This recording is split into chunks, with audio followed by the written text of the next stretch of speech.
বলতে পারে হুজুর তিন, আমি তো অসুস্থ না, তবে আমি গরিব। তুমি কি আসহাবে সুফার চাইতে গরিব? দেখো ১৫০০ বছর আগে রাসূলুল্লাহ সাল্লাল্লাহু আলাইহি সাল্লাম সর্বপ্রথম যে মাদ্রাসা তৈরি করেছিলেন, মক্কার দারুল আরকামের কথা তো আছেই, মদিনাতে মসজিদে নববীর উত্তর এবং পূর্ব কোণায় ১২ ফিট বাই ৮ ফিট প্রথম পর্যায়ে আসহাবে সুফা যেখানে বসতেন, এর পরিধি ছিল ১২ ফিট বাই ৮ ফিট। মসজিদে নববীর চত্বরের উত্তর এবং পূর্ব কোণায় ভূমি থেকে একটু উঁচা, উপরে পাতা দিয়ে মাচাং দিয়ে দেওয়া হয়েছে, চতুর্দিকে খোলা। ঠিক এই উত্তর পূর্ব কোণার বিপরীত সাইডে রাসূলুল্লাহ সাল্লাল্লাহু আলাইহি সাল্লামের এখন যে হুজরা উম্মাহাতুল মুমিনিনদের কামরা, সেখানে রাসূলুল্লাহ সাল্লাল্লাহু আলাইহি সাল্লাম আসহাবে সুফা, সুফাবাসী, চত্বরবাসীদের থাকতে দিলেন। তারা ইসলামের প্রথম মাদ্রাসার, মদিনার প্রথম মাদ্রাসার প্রথম দিকের ছাত্র। ৭০ থেকে ৮০ জন নিয়মিত থাকতো। মাঝে মধ্যে তাদের সংখ্যা ৩০০ থেকে ৪০০ জন হয়ে যেত। তাদের অবস্থা দেখো। আজকে যে এই যে মাদারেসা কওমিয়া, মূলত এগুলো আসহাবে সুফার নমুনা। আমি যদি এক একটা করে উদাহরণ তোমাদেরকে টানি, তো তোমরা দেখবা যে হ্যাঁ, আমরাই তো আসহাবে সুফার অবিকল, আমরাই তো আসহাবে সুফার নমুনা। আসহাবে সুফার খাবার দাবার এগুলোর ব্যবস্থা করতে কি ছিল? লোকজন দান করত, সাদকা দিত, এর মাধ্যমে তাদের খাবার দাবার চলতো। তাদের অবস্থাটা কি ছিল জানো? তাদের পরনে, কারো পরনে একাধিক কাপড় ছিল না, দুইটা কাপড় খুব কম জনেরই ছিল, একটা কাপড়, একটা চাদর, ছোট চাদর। চাদরটা গলায় দিয়ে এই চাদরটা জামার কাজও করত, পায়জামার কাজ করত। বড় জোর নিসফে সাক, হাঁটুর নিচ পর্যন্ত যেত। তাদের মধ্যে আবার এমনও ছিলেন কেউ কেউ যে পুরা কাপড় দিয়ে দেহ ঢাকতে পারতেন না। যখন ওস্তাদের সামনে বসতেন, বসার পরে আরেক ছাত্রের আড়ালে নিজেকে রাখতেন, কেননা সতর ঢাকার মতো পরিপূর্ণ তাদের কাপড় ছিল না। মাঝে মধ্যে ৩ দিন থেকে ১০ দিন পর্যন্ত তাদের না খেয়ে থাকতে হতো, শুধু খেজুর খেয়ে, পানি খেয়ে জীবনযাপন করতে হতো। রাসূলুল্লাহ ইমামতি করতেছেন, পিছনে দাঁড়ায় আছে, পেটে পাথর বাঁধা, দাঁড়ায় থাকতে পারে না, চিৎকার দিয়ে অজ্ঞান হয়ে যায়, বেহুশ হয়ে যায়। আসহাবে সুফার ছাত্রদের কথা তো শুনলা, মুআল্লিমের কথা শুনবা না? ইনসানের মুআল্লিম হযরত মহানবী মুহাম্মদ সাল্লাল্লাহু আলাইহি ওয়াসাল্লাম দর্স দিতেছেন, তার পেটেও পাথর বাঁধা। আসহাবে সুফার ঘটনা আজকে বলা আমার উদ্দেশ্য নয়। এখন আসহাবে সুফাদের উপরে অনেক কিতাব লেখা হয়ে গেছে। এই যুগের মাদ্রাসাগুলো সেই আসহাবে সুফার একটা নমুনা, তাদের নমুনা।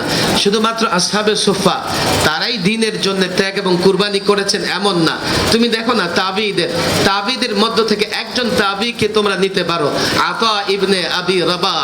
আতা ইবনে আবি রবার কথা আমি এই জন্যই বলি, যুগের বাদশাহ তাকে একাধিকবার নিমন্ত্রণ জানিয়েছেন, বাদশার দাওয়াতে তিনি যান নাই। হ্যাঁ, কয়েকবার গিয়েছেন জনগণের স্বার্থে, কাবার মুসল্লিদের স্বার্থে, তাওয়াফকারীদের সাথে। আতা ইবনে আবি রবাহ তিনি গোলামের সন্তান ছিলেন, গোলাম ছিলেন, পরবর্তীতে তিনি আজাদ হয়ে যান। ইমাম আবু হানিফা রাহিমাহুল্লাহ পরোক্ষভাবে তার কাছ থেকে মাসআলা শিখেছেন। ইমাম আবু হানিফা হজ করতে গেছেন, হজের কাজ সম্পন্ন করার পরে ওই হলক করবেন, গিয়ে বসছেন। এখন নাপিত কি বলে জানেন? কি বলে? এই আপনি ক্যাবলার দিকে হন। উনি একটু ক্যাবলার দিক থেকে অন্য দিকে হয়ে গেছেন, তাড়াতাড়ি করে ক্যাবলার দিকে হয়েছে। একটু পরে বলতেছে, আরে আপনি এটা কি করতেছেন? মাথা অগ্রসর করে দিছে, আপনি ডান দিকটা দেন, আমি ডান দিক থেকে শুরু করব। বাস, ইমাম আবু হানিফা চিন্তা করতেছে, আরে এই লোকটা কি? সে তো ইমাম আবু হানিফাকে চিনে না। একটু পরে বলতে চাই, আপনি চুপ করে আছেন কেন? জবান বন্ধ কেন? জিকির করেন, তাকবীর বলেন। ইমাম আবু হানিফা আরো চিন্তায় পড়ে গেলেন, আরে লোকটাকে। কাজটা শেষ করে বলে, কত দিব ভাই? বলে, দেখেন ইবাদতে কোনো মুলামুলি নাই। ইমামে আজম ইমাম আবু হানিফা বললেন, ভাইরে তুমি এই বিষয়গুলো কোত্থেকে শিখেছো? তখন এই নাপিত বললেন, আতা ইবনে আবি রবাহ হজের কাজ সম্পন্ন করার পরে আমি তাকে দেখেছি, তিনি এই নিয়মেই হলক করতেন। একজন তাবেঈ। তুমি আইএমআই মুজতাহিদিনের যুগে আসো, তারাও ইলম অর্জনে কতটা কষ্ট করেছেন, কতটা ফাকর ফাকা দরিদ্রতা বরদাস্ত করেছেন। সময় হাতে বেশি নেই। ইমাম মালিক রাহিমাহুল্লাহ তিনি তার উস্তাদ রাবিআর কথা বলেন যে আমার উস্তাদ মাঝে মধ্যে অভাবে পড়ে ঘরের চাল বিক্রি করে ফেলতেন। এতে ইমাম মালিক রাহিমাহুল্লাহ তার উস্তাদের কথা বলেছেন। ইমাম মালিকের ছাত্র আবার ইমাম মালিক সম্পর্কে বলেন যে আমিও আমার উস্তাদকে দেখেছি অভাবে পড়ে ঘরের ছাদ খুলে ওই যে আংটা কড়া এগুলো বিক্রি করে করে সংসার চালিয়েছেন প্রথম জীবনে। ইমাম শাফি রাহিমাহুল্লাহ 13 বছরে ইলম অর্জনে লেগে গেছেন। তখন তো কামাই করবার মতো কিছুই নাই। ইমাম শাফি নিজেই বলেন আমি বিকেল বেলায় সরকারি অফিসে চলে যেতাম, সরকারি অফিসে গিয়ে ওখান থেকে কাগজ টোকায় এনে এগুলোতে লিখতাম, আমার কাগজ কেনার পয়সা ছিল না। ইমাম আহমদ ইবনে হাম্বল, আল্লাহু আকবার, যার ত্যাগ এবং কুরবানি কিয়ামত পর্যন্ত দ্বীনের দাঈ, দ্বীনের যারা কাজ করবে তাদের জন্য প্রেরণা চেতনার জায়গা। ইমাম আহমদ ইবনে হাম্বল তিনিও দরিদ্রতাকে হাসি মুখে বরণ করে নিয়েছিলেন। আহমদ ইবনে হাম্বল, ইমাম আহমদ বিন মুহাম্মদ বিন হাম্বল, আমরা বলি আহমদ ইবনে হাম্বল, খলিফার সঙ্গে যুগের বাদশার সঙ্গে তার এক মাসালা ইখতিলাফ হয়ে যায়। মাসালা কি ছিল? খলকে কোরআনের মাসালা, কোরআন কালাম না মাখলুক। আহমদ ইবনে হাম্বল বললেন কোরআন আল্লাহ তাবারক ওয়া তাআলার কালাম, মাখলুক নয়। বাদশা বলেন এই আহমদ ইবনে হাম্বল রুজু করো, আমার মতামতে আসো, না হলে কিন্তু তোমাকে শাস্তি দেব। আহমদ ইবনে হাম্বল বাদশার হুঙ্কারে ভয় পেলেন না। বাদশা নির্দেশ দিয়ে দিলেন আহমদ ইবনে হাম্বলকে বেত্রাঘাত করো, কোড়া মারো, কোড়া মারো। আল্লাহু আকবার। আহমদ ইবনে হাম্বলকে দরবারে ডেকে কোড়া মারা শুরু করলেন। মোল্লা আলী কারি, মিরকাতের লেখক মুসান্নিফ মোল্লা আলী কারি বড় সুন্দর এই ঘটনাটা উল্লেখ করেছেন। প্রথমবার বেত্রাঘাত করেছেন, আহমদ ইবনে হাম্বল উচ্চারণ করেছেন সুবহানাল্লাহ, সুবহানাল্লাহ। দ্বিতীয়বার বেত্রাঘাত করেছেন, ইমাম আহমদ ইবনে হাম্বল উচ্চারণ করেছেন লা হাওলা ওয়ালা কুওয়াতা ইল্লা বিল্লাহ। তৃতীয়বার বেত্রাঘাত করেছেন ইমাম আহমদ ইবনে হাম্বল লা ইউসিবানা ইল্লা মা কাতাবাল্লাহু লানা হুয়া মাওলানা। একটা পর্যায়ে বেতের আঘাতে ওনার কোমরে যে ফিতা ছিল পায়জামা বেঁধে রাখার, এই ফিতাটা ছিঁড়ে যায়। ইমাম আহমদ ইবনে হাম্বল আকাশের দিকে তাকাইলেন, কি যেন মুখ নড়ে চড়ে কি যেন বললেন, আবার মাথা নত করে ফেললেন। রক্তাক্ত ইমাম আহমদ ইবনে হাম্বলকে বাড়িতে নিয়ে যাওয়া হয়েছে। এক সপ্তাহ পরে একজন মুহাদ্দিস, একজন হাদিস বিশারদ বাসায় গিয়ে ইমাম আহমদ ইবনে হাম্বলের সেবা শুশ্রূষা করতেছেন আর জিজ্ঞেস করতেছেন আপনাকে যখন কোড়া মারা হয় আমরা তখন দেখলাম আপনি আকাশের দিকে তাকায়া কি যেন পড়তেছেন, একটু বলবেন কি? কাহা আমাকে যখন কোড়া মারা হয় আর আমার কোমরের ফিতাটা ছিঁড়ে যায়, আমার ভয় হয়েছিল যে আমার সতর খুলে যাবে, আমি উলঙ্গ হয়ে যাব। তখন আকাশের দিকে তাকায়া আল্লাহকে বললাম ইন কুনতা তাআলাম, ইন কুনতা তাআলাম আন্নী আলাল হক ফালা তাহতিক সাতারি।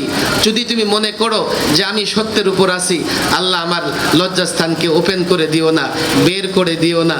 হা, লোকেরা দেখেছে যখন আকাশের দিকে তাকায়া আল্লাহকে ডেকে একথা বলেছেন, তখন ওনার এই পায়জামা এমনিতেই উপরের দিকে উঠে গেছে।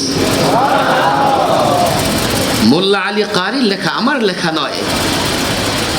ইমাম আহমদ ইবনে হাম্বল হাদিসের উস্তাদ, ওনার হাদিসের উস্তাদ ইমাম শাফিও একজন ছিলেন, মিশরে ছিলেন। দূত পাঠালেন, যাও আমার ছাত্র আহমদ ইবনে হাম্বলকে বলো যেই পায়জামা পরে সে বেত্রাঘাত সহ্য করেছে, এই পায়জামাটা যাতে আমাকে একটু দেয়। আহমদ ইবনে হাম্বলের পুত্র এই বর্ণনা করেন, এই পায়জামা যখন দিয়ে দেওয়া হলো ইমাম শাফি সেই পায়জামা পানিতে ভিজে পানি পান করেছে। ইমাম আহমদ ইবনে হাম্বল, আমি দীর্ঘ ঘটনার দিকে যাব না, কোন ব্যক্তিত্ব ছিলেন, তার জানাজা যখন বের হয় জানাজা দেখে 20,000 কাফের মুসলমান হয়ে গেছে। আলেম ওলামাদের জানাজা বড় হয় কেন জানো? আলেম ওলামাদের মাওলা উনি চায় যে আমার বান্দা যখন দুনিয়া থেকে বিদায় নিয়ে আসতেছে তার বিদায়টা যেন জাকজমক হয়।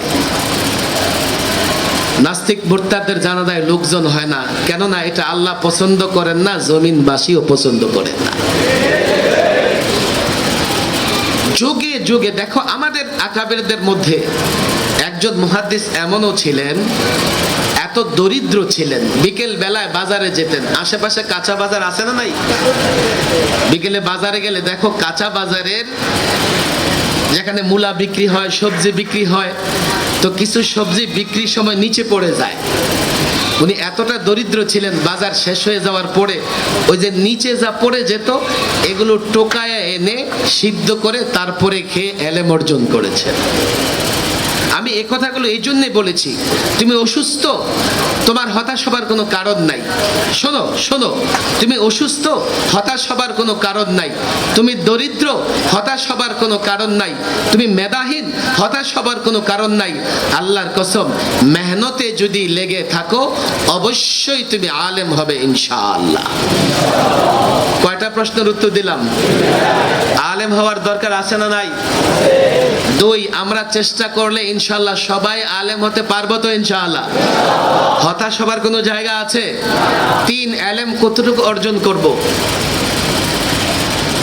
লম্বা বক্তৃতা আসলে করব না, এতটুকু এলেম আমার অর্জন করতে হবে যাতে আল্লাহর প্রত্যেকটা বিধান যা আমার উপরে অপরিহার্য আমি জানতে পারি। যেটুকু আমার উপরে আল্লাহর বিধান আছে এতটুকু জানতে আমাকে হবে, এটা আমার জন্য ফরজ। এক্ষেত্রে আমি 1 মিনিটে তোমাদের একটা কথা বলি। দেখো, আল্লাহ তাবারক ওয়া তাআলার বিধানগুলো শুধু মসজিদ মাদ্রাসা কেন্দ্রিক না, মসজিদ মাদ্রাসার বাইরে আল্লাহ তাবারক ওয়া তাআলা মুআমালাত বা অর্থনীতি বলো, বিচার ব্যবস্থা বলো, নানা জায়গায় আল্লাহ আমাদেরকে বিধান দিয়েছেন না দেন নাই? বলো, আল্লাহ আমাদেরকে সামগ্রিক বিধান দিয়েছেন না দেন নাই? আমি মনে করি দেখো, এলেম অর্জন অতটুকু করো যাতে নিজের সকাল থেকে সন্ধ্যা পর্যন্ত, অর্থাৎ ইবাদত থেকে, আকায়েদ থেকে শুরু করে লেনদেন, বিচার ব্যবস্থা, চরিত্র, সমস্ত বিষয়গুলো সম্পর্কে আমাদের এলেম অর্জন করতে হবে। তাহলেই আমি প্রকৃত পক্ষে মনে করতে পারবো যে না, আমি এলেমের একটা স্তর পর্যন্ত গেছি। আমি প্রায় একটা কথা বলি, দেখো, আংশিক দিন দিয়ে না নিজেকে পরিবর্তন করতে পারবে, না জাতিকে পরিবর্তন করতে পারবে, না বিপ্লব আনতে পারবে। ছোট্ট সোজা একটা এক্সাম্পল, কেউ অ্যাক্সিডেন্ট করেছে, মাথায় আঘাত, হাতে আঘাত, পায়ে আঘাত, হাসপাতালে গিয়েছে, তো ডাক্তার কি করেছে? তার পা ট্রিটমেন্ট করে তাকে ছেড়ে দিয়েছে। হাতে সমস্যা, সেদিকে খেয়াল করে নাই। মাথায় সমস্যা, সেদিকে খেয়াল করে নাই। লোকটা সুস্থ না অসুস্থ? তুমি শুধু মসজিদ মাদ্রাসা কেন্দ্রিক কিছু বিষয় আয়ত্ত করলা, বাজারেও ইসলাম আছে তোমার খবর নাই, ব্যাংকেও ইসলাম আছে তোমার খবর নাই, শেয়ার বাজারে ইসলাম আছে তোমার খবর নাই, কোম্পানিতে ইসলাম আছে তোমার খবর নাই, সংসদে ইসলাম আছে তোমার খবর নাই।